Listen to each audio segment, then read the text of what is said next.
هسه احنا نبقى بصلب هذا الموضوع. ما الذي يجعلك تاخذ دور المدرب وانت لاعب؟ وانا هسه انت لا تقول لي انا عامل خبره، اذا عامل خبره نقول كريستيانو رونالدو هم يتدخل بالمدربين. هسه انا ما اقدر اضرب مثل على اللاعبين اليد، مو كل شيء اعرفهم على مستوى العالم، اعرف لاعبين قدم. يعني هسه كريستيانو مثلا يتدخل بقرارات مدربين لانه هو لاعب خبره؟ خلي احكي لك انا هسه. احنا اليد مو مثل القدم، القدم اي واحد يعرفها. صح ولا لا؟ احنا هنا عندنا بالناصريه عموم اللاعبين الموجودين معدودين، يعني اللي عندهم خبره، اللي داخل معسكرات، اللي واصل منتخب وطني قليلين. فالامكانيه والخبره اللي عندنا مستحيل انت تجيب مدرب او لاعب مثلا ما عنده هاي الخبره وما داخل منتخب وطني وما واصل انديه تاخذ دوري، عنده نفس الخبره انت وياه. لازم يصير اكو فارق. ثاني شيء قلت لك فتره اللي الانقطاع مدربين الناصريه، فتره انقطاع يعني تقريبا بالعشر سنوات. انت من مدرب منقطع عن كره اليد 10 سنوات. بس يمارس عمله كرياضي دكتور. اي دكتور بالجامعه. زين هسه انت لاعب مثلا من اللي يعلمك التدريس؟ الدكتور لو انت تعلمه مثلا؟ احنا نشوف اكو شغله انت وهذا هم يقول لك انا عامل خبره مستمر بمجالي. لا بمجاله شو يعلم هو بمجاله؟ شو هو شو يعلم غير يعلم الاكاديمي؟ من اللي يعلم؟ من يخلي اللاعب مدرب؟ ومن اللي يسوي اللاعب غير الدكتور التربيه الرياضيه؟ لو انا متوهم؟ لا متوهم انت. شلون؟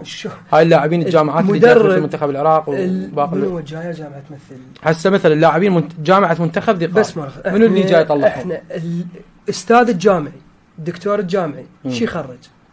اللاعبين اكاديميين. لا ما يخرج لاعبين اكاديميين. هو انا احكي لك هذا الصحيح، بس هو هسه ما موجود هذا الشيء. انت الصحيح الاستاذ الجامعي يخرج مدرس تربيه رياضيه، بنفس الوقت لاعب اكاديمي او مدرب اكاديمي، يعني اكو لاعب مواهب قابله للتطوير. مستحيل. انت هسه تعال شوف، احنا افضل مدربيننا هم اقوى شهاده عنده بكالوريوس. خل نتناقش. انا اليوم هسه كطالب تربيه رياضيه عندي شويه مهاره باليد، شويه. شافني دكتور عامر مثلا، خلينا نضرب به مثل، تحياتي للدكتور عامر، شافني قال لك هذا الشخص قابل للتطوير، وهو عنده خبره شويه، خلينا نقول بالدراسه بالكذا بالامور الفنيه، شويه طورني. هاي الشيء ضاف لي شيء لو ما ضاف لي شيء؟ سواني لاعب اكاديمي لو ما سواني لاعب اكاديمي؟ احنا مو لاعب اكاديمي، انت جاي انا احكي لك عن لاعب محترف. لاعب محترف فرق بين الدكتور الجامعي اللي هو يدرس طالب يعلمه شلون يعلم طلابه، وفرق بين المدرب اللي يريد يدخل منافسات ويريد يفوز وشلون يدير الفريق. هذا بجهه وهاي بجهه. احنا نرجع لنقطه الاصل. انت لاعب خلينا نقول تريد تاخذ دور المدرب، هاي نرجع لها ما كمل. نرجع لها. انا لحد الان ما اريد ادخل بمجال التدريب، لا السنه ولا الوراها ولا الوراها. يعني طموحك تلعب هاي 3 سنوات؟ طموحي ابقى، لان هنا بالناصريه اذا انا صرت مدرب منو راح يلعب؟ زين اذا انت مثلا ظليت تلعب وانت عمرك كبير، شنو الفائده؟ ماكو. لان احنا هو انت تصير مدرب وطلع هسه هاي بعدين اجيك عليها، انا اعرف شلون اجاوبك عليها. احنا حاليا هسه انت ايش سأل؟ قلت انت لاعب وتتدخل بامور المدرب، صح لو لا؟ لا مو هيك. يعني خلينا نقول يعني بالضبط تاخذ دور المدرب. تاخذ دور المدرب. انا ما اخذ دور المدرب بالكامل، ولا قصدي انا اخذ دور المدرب، بس انا الشيء الصح انا جاي انصح. انا ايش قلت لك؟ قلت لك انا جاي هنا أنا متطوع للمحافظه، اريد اسوي كره يد بالمحافظه. انا اشوف نفسي المدربين اللي موجودين ولا قصورا بهم اكثر خبره، الفرصه نقول اجتني اكثر من عندهم، لان انا لعبت بانديه ووصلت منتخبات ودخلت معسكرات تدريبيه. هاي ما قصدك عندك خبره باللعب اكثر من عندهم؟ اكيد. لان ما لها علاقه. شلون ما لها علاقه؟ اكو مدرب يدخل دورات تدريبيه، يعني هسه جاي نشوف على مستوى العالم ناس لا لاعب قدم ولا لاعب يد وهي مدربين وعلى مستوى عالي، يعني تاخذ لك بطولات وهاي. فهي انا ما اعتبرها جانب رئيسي 100%. مو جانب رئيسي، بس انا هسه ما جاي انا لو انا مدرب كان اوقف على الخط، بس انا انطي نصيحه. زين خوش نبقى بهذا النمط. انت تقول انا لا اريد ادرب لا سنه ولا سنتين ولا 3.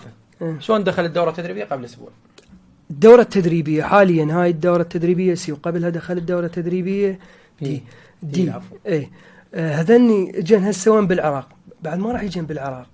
فهسه اي واحد ليش ما يجن اتحادات فرعيه واتحادات عراقيه؟ ماكو. احنا بالهاي السي يجوز بعد تجيك بالاردن او تجيك بالامارات، هاي لازم تروح مصاريف. فما طول تجيك هنا بالعراق تستغل الفرصه تروح تدخل.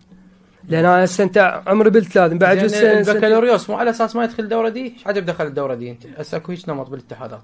لا ماكو. انا موجود عندي هسه. زين شو علي انا ماجستير حاليا ما علي. لا انت هسه مو مكمل بكالوريوس ايش دخل الدي؟ خو بعتمد على شهادتك لا احنا هسه جاء تصنيف لازم تاخذ دي ما عليها بالشهاده.